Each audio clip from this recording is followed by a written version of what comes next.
Na základnej škole vo Vrbovciach pre žiakov pripravili pred sviatočným časom tvorivé dielne s názvom Veľkonočné remeslá. Keďže k Vrbovciam sa viaže to prútkárstvo, pozvali sme najkompetentnejších, ako je majster pán Zeman a pán Mirko Mareček. Potom sme zavolali pani, ktorá sa venuje maľovaniu veľkonočných perníkov. Jedna naša pani učiteľka sa venuje pečeniu alebo je výborná pekárka, okrem toho, že je vynikajúca i pani učiteľka. Máme veľmi kreatívnu pani učiteľku v škôlke, ktorá sa s tými deťmi zapodieva takými tými tvorivými ručnými prácami. Chceli sme tým deťom priblížiť i remeslá súčasné, tak sme pozvali spriateľenú školu z Osenice, to je stredná odborná škola, ktorí nám priviedli ukázať žiakov v obore čašník, kaderníčka, kozmetička, manikérka. Vrbovčianska škola sa v rebríčku portála Ineko za uplynulý školský rok umiestnila ako 16. najlepšia základná škola na Slovensku a prvá v Trenčianskom kraji. Na základe testovaní a úspechov žiakov obdržala z 10 bodov 8,5 a bola hodnotená ako škola s vynikajúcimi výsledkami. Minulý rok sme obsadili v Trenčianskom kraji 12. miesto, tak som sa bála, že či si udržíme túto kvalitu i tento rok a veľmi milo ma prekvapilo práve to prvé miesto. Tieto výsledky sú hodnotené na základe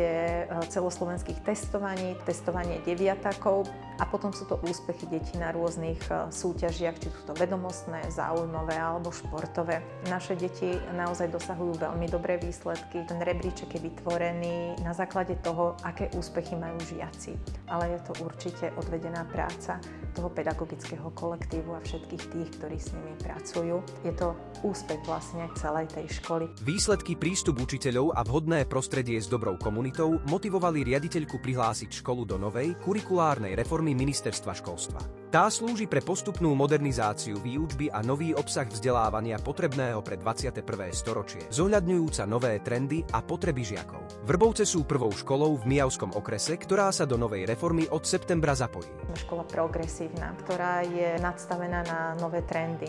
Škola, ktorá sa zapája do rôznych projektov a tie projekty nám naozaj vychádzajú. Je to určite vidno i na prerobenej škole a na úspechoch, ktoré dosahujeme. Keď som si prečítala štátny vzdelávací program, ktorý sa týkal reformy, tak som si hovorila, veď predsa skoro všetko z toho robíme. Čo ma k tomu ešte viacej motivovalo v tom, že školu treba prihlásiť, bolo to, že regionálne centra podpory učiteľov slúbili kompletnú pomoc a podporu pre tých, ktorí pôjdu do toho postupného zavádzania. Na pedagogickej rade učitelia boli tomu naklonení a tým, ako som im vysvetlila, že sa to možno od nás i očakáva, že pôjdeme, že budeme napredovať práve my týmto novým trendom, tak boli tomu ústretoví, pretože sú to ľudia, ktorí sú pripravení na rast, ktorí sa vzdelávajú. Doba ide dopredu, nemôžeme učiť tak, ako sme učili pred 30 rokmi. Menia sa nám